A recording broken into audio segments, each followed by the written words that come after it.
This past weekend, we received a lot of new information concerning the Vital Bracelet digital monster. We got a new overview video, we got a DigiNavi live stream that went over a lot of the details, we got a premium Bandai page, and many articles talking about this device. So there's a lot to go over. I'm going to try not to be repeating myself from my last video, so if you haven't heard about this device yet, or if you just want a refresher on what the basics are, I recommend checking out my first video from 2 weeks ago about this. And in this video, I'm going to be going over just the new details that we have been receiving. So before I get into it, I do want to clear up one piece of confusion I've been seeing. I've seen people refer to this device as the Vital Breath, and that's because of a machine translation. Google's kind of automatically translating this to Vital Breath instead of its official English name, which is Vital Bracelet. And I know breath and bracelet don't really sound the same, but the reason for that is that in the original Japanese, this device is referred to as the Vital Brace, not the Vital Bracelet. So Google kind of gets confused and they're like Vital Brace, Vital Breath, so that's where that's coming from. But if you're trying to find this device, the official English name is the Vital Bracelet. And let's talk about that. Let's talk about finding this device. So pre-orders are going on now. They started on Friday the 18th, and those pre-orders are currently only in Japan. There's not been an official release outside of Japan just yet, but that doesn't mean that you can't order one if you want to get ahead of the curve. Now, I do want to stress that this is not a pre-order only item. Well, two of them aren't. The black and white devices are retail items. This means that you will be able to buy them after they come out. You don't need to worry like with other Digimon virtual pets where if you don't pre-order them, you're kind of screwed. So don't stress too much about that. Version Special is pre-order only, but you should be able to get that just fine. Just go to Premium Bandai's page, give that link to the proxy of your choice, and they'll be able to order it for you. We've also been seeing several websites offering this up for sale, including HobbyLink Japan, Okiniland, Amazon.jp has even had it. So there's different places you can get it from. So don't panic too much. Don't feel like you're going to miss out on this. You will have a chance to buy it. The only thing you might miss out on is the special promotional DIM, the Black Roar, which I'll talk more about that in a second. But if you haven't gotten it already, you may have already missed out. I'm not sure. They're not super clear on guaranteeing whether or not people are receiving it. So yeah, we'll talk more about that in just a moment. But yeah, don't worry too much about getting it right away. Just let it happen. You'll get it. If you've never used a proxy before, I highly recommend using from Japan. That's the personal one that I use. Watch out for shipping though, because shipping is expensive. The last thing I shipped from them was, I believe, $31, 31 USD. And yeah, obviously that's not a small amount of money for getting something shipped over. So if you can find a place that has better shipping than that, by all means. But yeah, you can order directly from Premium Bandai by using them. So as far as overseas release is concerned, though, they are talking about it. We have a segment of the DigiNavi in which a member of, or possibly the head, they didn't actually specify what his position was, but he was a US and European division rep for Bandai, and he mentioned how they are talking about bringing the Vital Bracelet over to other territories, probably the United States. I don't know about other ones beyond that. They're always kind of hit and miss on different countries. I don't think Europe really even has the Digital Monster version 20th on a wide scale. I know the United Kingdom does, but the rest of Europe is kind of just ordering from the United Kingdom. I don't know. Either way, so I don't know too much about what the specifics of these plans are, but they are planning on bringing it to the United States according to what they have said. When will that happen? No idea. They did not give any specifics on that. So if you want this device right away, you may want to consider ordering it from Japan.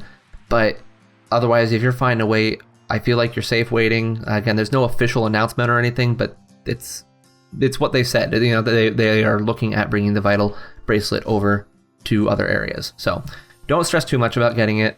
Hold off and it'll happen.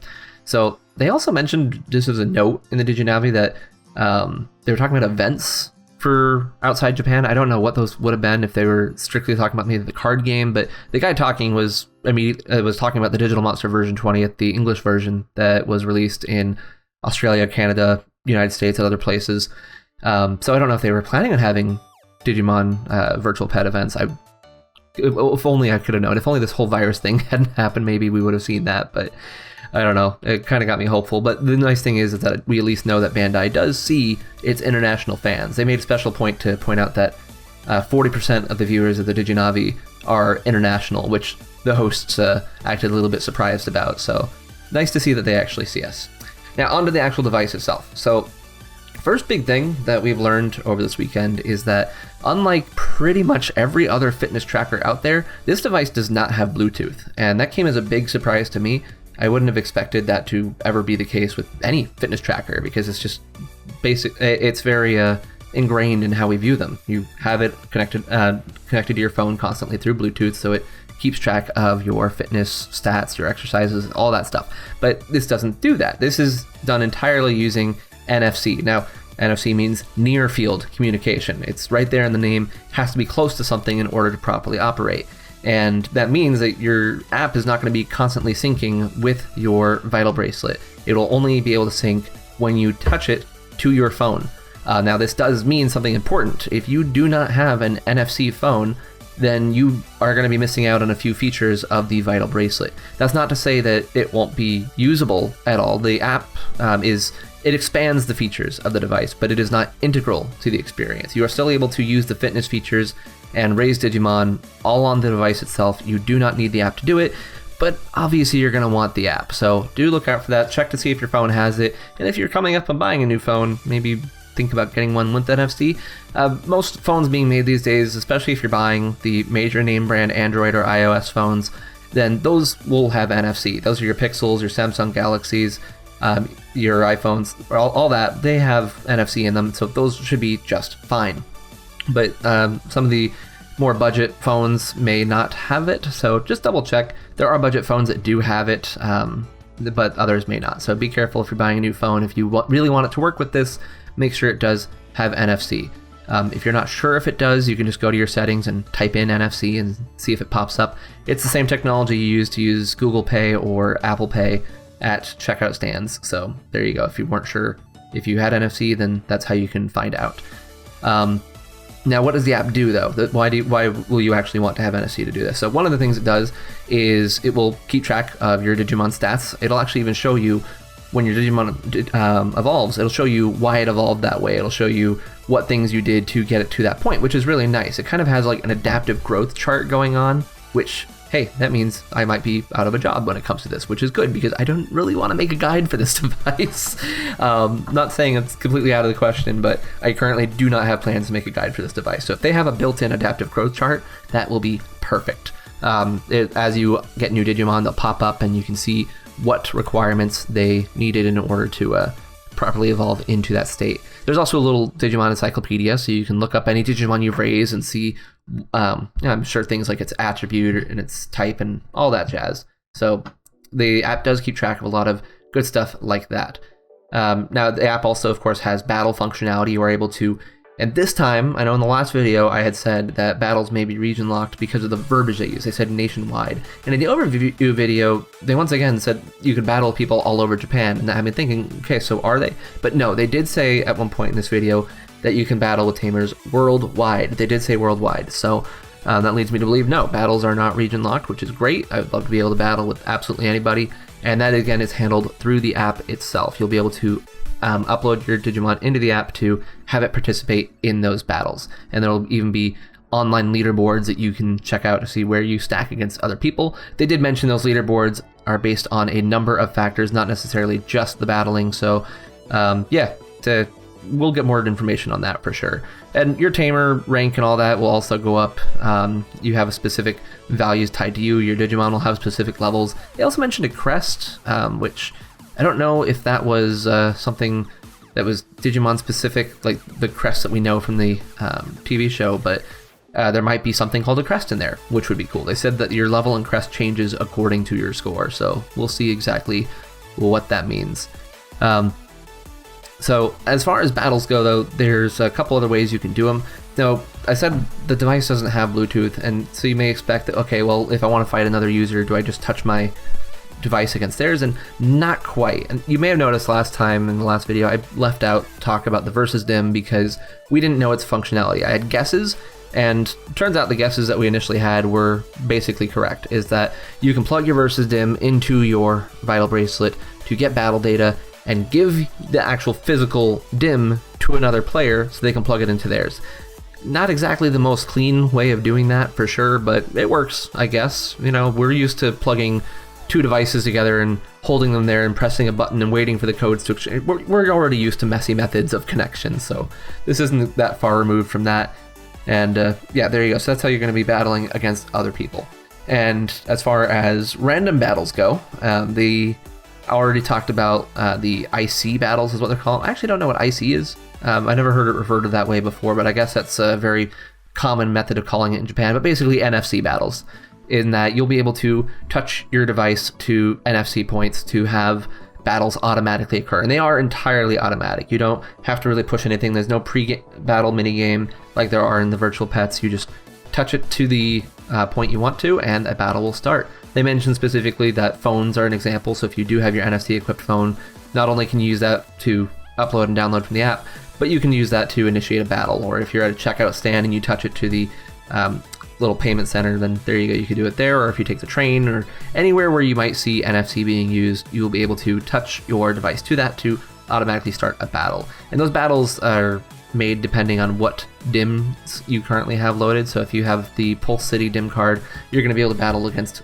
Digimon from Pulse City. If you have multiple DIMs loaded, you'll be able to battle against whatever Digimon you have loaded. And I'll talk more about that in a second too.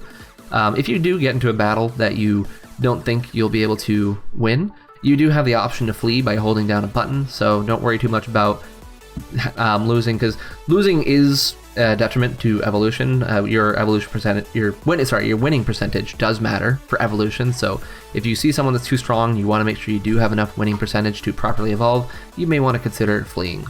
Now let's go on to DIMs, the DIM cards. So those again do determine what battles that you have, and if you've forgotten what those are those little chips that you plug into the side of your device. Information gets downloaded to the device itself, and at that point you'll be able to raise and battle Digimon from that area. So you start off with Impulse City. That gives you Pulsemon and all of its evolutions. You could throw in an Agumon DIM, and that'll give you Agumon and Agumon related Digimon. You could throw in Volcanic Beat. You could throw in Volcanic Beat or Blizzard Fang, which are featuring Vorvamon and Blucomon, and you'll fight cold and hot Digimon. So there you go. Loading those DIMs does seem to be something you don't need to constantly do. I was initially thinking that you would basically plug in a DIM and it would switch over everything. That was my initial thought on it, but that doesn't seem to be the case. It seems that you just plug it in one time, all the information downloads, and you are good to go. You just have that DIM on your device forever, so you can switch between the Digimon you're raising and a Digimon and another DIM whenever you want. Now, there was a tweet, and I wasn't able to find any proper source on this, so take this one with a grain of salt. It might be true, it's something I can see being true, but I do not have proper evidence as of yet. But DIM cards may be single use, meaning that if you load one into your Vital Bracelet, then no one else can do so at that point. It's then downloaded on your device and done. It's basically worthless at that point. So again, I don't have proper source on that, but I do want to put that out there just as a note, that if you were thinking of getting a DIM and reselling it, well, that might not be possible. Bandai may have thwarted your attempts to do that. The other thing I want to mention here is that the Black Roar DIM, we do have confirmation. It does have Black Agumon on it, not regular Agumon, so it looks like they're doing the full Black Agumon, Greymon virus, Metal Greymon virus, which is the original Metal Greymon, so I don't know why I have to suffix that it's virus, because he's the best Metal Greymon, and then Black War Greymon, as we already knew. So that looks like the route that they're going on. If there's other Digimon on it, not sure. They do label this as a trial DIM, and a lot of people have been having different definitions of what trial actually means in this instance. Personally, I think it's like just an example of the DIM system. That's what my personal definition of it is leaning towards right now, that they're like, hey, we have DIMs to these devices, here's one to get you started trying out how DIMs work. I don't know if that's the case or not. Some people are saying maybe they'll do a expanded Black Roar later, and that this is just a trial version of that, or that they there's different thoughts on it, but so far we don't know what their plans later on will be. So there you go. It's for early purchasers, so if you've already pre-ordered, maybe you'll get it. I don't know. I've pre-ordered 2 of these devices, one for myself, one for my wife, from 2 different locations, one from HobbyLink Japan, and the other one I used from Japan to order it direct from Premium Bandai. And yeah, I don't know for sure which whether either of them will have the Black Roar DIM in it. There were some listings that were kind of guaranteeing it. Well, I don't know if they for sure were able to. That was Amazon.jp, and I think there was another one that was guaranteeing it. but I don't know. I did email Hobbylink Japan, and they didn't really have any solid information about whether or not they would be securing those. So no idea. We'll see. If I get it, great. If not, I'll be bummed, but oh well. So there you go. That's everything I want to say about DIMS. We learned a lot more about raising the Digimon too, which is fantastic. We had very little information to go off of on that. I know a lot of people were kind of bummed because this is not really a true virtual pet, and it's not. It's not like a regular virtual pet. It's still a virtual pet for sure, and there's evidence of that in here, but it's not like the traditional kind where you're taking care of it throughout the day, you're feeding it and you're training it and all that. But it also kind of is like that. So I would definitely still consider this to be a virtual pet. It's just kind of a different genre of virtual pet from the normal vpets we're used to. I wouldn't quite consider it like a Digivice style thing where Digivices don't really have any care whatsoever and are just there as battle simulators, whereas step counters, it obviously has the step counting function like a Digivice does, so it's kind of like a halfway point, even more than like the Digivice IC was. So I do consider this to still be a virtual pet since it does still have care that it's needed. And what kind of care is that? So you don't really feed them, but you do acquire something called vital values, and those come from the number of steps you do and the heart rate that you have throughout the day. And those vital values do function as food for the Digimon. And since they do function as food, that means you need to be constantly giving your Digimon vital values. And if you don't constantly give it vital values, and they said in the video as an example that if you were to not wear your device for a few days, obviously it wouldn't be accruing vital values and your Digimon wouldn't be fed. So Digimon can die in that case. So yes, Digimon are still able to die on this device. You do still have to take care of them by getting those vital values in, which you get by doing your standard exercises. They can also die from getting injured or overworked, as they described it. For example, if you get into too many fights that you can't win and your Digimon gets injured too much and you don't give it enough time to rest, it may die. So the specific mechanics weren't fully explained, so we still got to see exactly how that works in person, but just know, yeah, your Digimon is able to die, so take good care of it, give it all its vital values, and then it will be okay. They did confirm that Digimon don't just die from aging. I know a lot of people think that Digimon die from aging on virtual pets. They don't actually die from old age there either, for the most part, on the Digimon V pets. They die from getting too many injuries, getting too many care mistakes, but they do kind of reach a point where they try to die harder than usual after they fulfill their normal lifespan. So maybe these ones don't have that lifespan requirement. Maybe it's you just keep taking good care of it, it'll require the same amount of care forever. Not sure, we'll see, but they do not die just from simply getting old.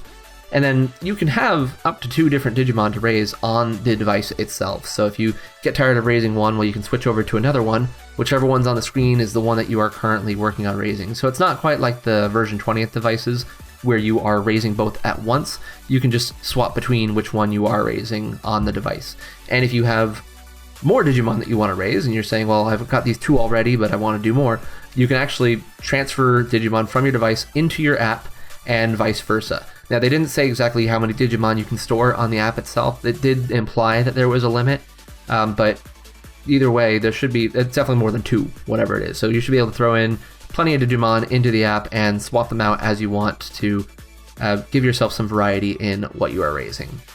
So as far as the Digimon go, obviously we're working with a brand new screen here. This is an 80 pixel by 160 screen, which is much bigger resolution than most of the LCD toys we are used to when it comes to Digimon. So that screen size is actually about 1/4 of what a normal smartwatch screen size is as far as the number of pixels go. And as a note on that, we're working with a 160 milliamp hour, or however you say that, battery on this. So with that much battery, that's about half of what I would normally see in a smartwatch too. A little less than like better smartwatches, but an average smartwatch, yeah, those usually have around 3 to 350 milliamp hours. So with that being said, with no Bluetooth, no Wi-Fi, basically no connectivity features, and a screen this small, I would expect battery life to be pretty good, but obviously we'll have to wait and see for sure on that. I would expect at least a day easy based on the stats I've been seeing with this, but whether or not it can last for longer like some smartwatches can, we will have to wait and see. But the screen itself, because of all those pixels, because it's in color, because it's a backlit screen, that of course means that we get better looking Digimon sprites than ever before, and I have to say I love the style they're going for here. They've all got really big heads, first of all. Well, for the most part, at least, which I find hilarious. There's a few sprites that they've shown off that we didn't see before. We saw all of Impulse City, or at least all of Impulse City that they've revealed so far. There's still plenty of hidden spots there, which are probably also new Digimon, but we'll be getting more details on that later. But they showed off like Gabumon and Agumon, for example, and their big old heads. We saw Agumon before. We haven't seen Gabumon yet. We haven't seen Garurumon or Greymon yet. So we see a few of those pop up on this little graphic here that I'm showing right now. So the sprites look great. They're in full color. They look fantastic. The kind of thing you would expect to see on like a Game Boy Advance or something like that. So very happy to see this. We're used to 16 by 16 sprites is all they've been using recently. And even their 32 by 32 sprites were often kind of ugly. I didn't really like a lot of them. The Pendulum X ones were great, but like before that, they didn't try very hard on some of them. So seeing something like this, these all look really good. You know exactly what Digimon they are without having to strain your eyes. And yeah, they're in full color, which is fantastic. They look beautiful. We haven't seen Digimon sprites look this good since the Cross Wars device. And these are positioned more normally than they were on the Cross device too. So I definitely like the way that they look. They're looking really good. So we have a lot of new sprites that they're showing off already. In addition to those, they actually showed off a bunch of the Ancient Warriors sprites. The ones that contain Vmon and its evolution. So we see Vmon, X-Vmon, Pyledramon, and Imperial Dramon in his Dragon mode, not Fighter mode. And this is surprising to me. I haven't seen Dragon mode get used like this in a long time, because on the virtual pets, they usually, or the modern ones at least, they've been going straight to Fighter mode. They've been skipping over Dragon mode entirely. So happy to see Dragon mode back, and the sprites again look fantastic. So with that being said, they've shown off the roster for Ancient Warriors 2. We showed the roster for Pulse City last time. There's no new details there. It shows off the same Digimon. We have some artwork for them at least now. We didn't have artwork last time, so they are giving more details on what they actually look like, what their official Bandai profile pictures are. But for Ancient Warriors, let's go on to that here. We see it's all about Vmon. So you start off with Chikomon going to Chibimon and then Vmon. It looks like it's the exact, well, not it looks like, it is the exact same number of Digimon that are on Pulse City. There's 17 Digimon here, leading me to believe that that might be the standard for these DIMs, that they will all contain the same number of Digimon on them. That might change, I don't know. Like Black Roar is one of those that are probably an outlier since it is a trial DIM, but whether or not we'll see that change, who knows. But yeah, we have the Baby 2, and Child, which we get one of each on everything, and then we get 4 adults, 6 perfects, and 4 ultimates is what it looks like the pattern will be. So for the adults, we have Vdramon, X-Vmon, Floudramon, and Rydramon, both of which are, pretty much what you would expect. We see for the perfects, Aero Vdramon, Pyledramon, Sagittarimon, which that one threw me off a little bit because that one's also an armor. Wouldn't have expected them to use an armor in the perfect stage. Not unheard of. They have done it before, but traditionally they use armors mostly for the adult. But here they're using Sagittarimon as a perfect, so cool. We see Dino Beamon, so we get both sides of X-Vmon's Joggersing with Stingmon. We have the Pyledramon and Dino Beamon sides. We have Gold Vdramon, which I don't like Gold Vdramon. He's really weird. He's technically also an armor, I guess. He's what is he, the Destiny, the Digimental Destiny evolution for Vmon. But he's a filthy recolor, so I don't much care for him. I don't like recolors, sorry. And this device definitely opens us up for true recolors to come in as much as they please, which is a bummer. And then of all things, we have Digitamamon, which I don't know why he's there, but I'm glad he is. He adds some good variety to this mix of mostly V Digimon. Are they implying that X-Vmon is secretly a Vdramon type Digimon under that shell? Maybe, I don't know, but either way, you can never go wrong with Digitamamon. He's a classic. And then for the ultimates, we have Ulforce Vdramon, we have Imperial Dramon Dragon Mode, and we have Magnamon. All pretty standard choices. And then we have a question mark. Who on earth can that be? And is it going to be Imperial Dramon Fighter Mode? Or maybe Paladin Mode? I don't know, probably.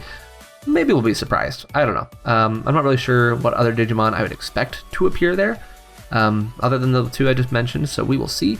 But we will find out later, I am sure. So that's the Ancient Warriors roster. So if you really like Vmon, again, this is only available if you order the version special. So make sure to do so if you really care about Vmon. I did end up getting one just because my wife likes the green color of that one. I didn't like the green color, so I ordered black. So I was glad she wanted that one, so we'll still get this dim and get to see it in action. So there you go. That's the rosters on the device. As of yet, we have not seen what the rosters for the other dim cards will be, so we'll find out at some point again, I am sure. Whether that's before the device or not, I will make sure to keep you informed on that. They did mention, by the way, that development was not quite ready on this just yet. They said they were about 80% done, and based on some of the other things they said in the Diginavi, I think when they said that, it was probably like in November they made this video, which is what it sounded like because of, I think one of the hosts at one point said that something was happening in November. So yeah, they've still got a few months left, so if they're 80%, great, they're almost there. So as we get closer and closer to release, we should be seeing more and more information on this. So that is everything that I have to go over today, and wow, I've gone over a lot. I didn't realize how long this video was, but there was a lot to go over. So yeah, hopefully this has been informative for you. Hopefully you found out some more stuff to help you make your purchase decisions. Again, probably going to be an international version at some point, released in at least some English-speaking territories. We'll see. I'm not sure what the details on that are. So again, if you want to make sure that you get one of these as quickly as possible, you can order it from a Japanese retailer and get that going. So these come out in March. The Agumon and Gabumon DIMs will be releasing alongside it, and the Volcanic Beat and Blizzard Fang ones will be coming out the following month in April. So we will be getting more and more information as time goes on.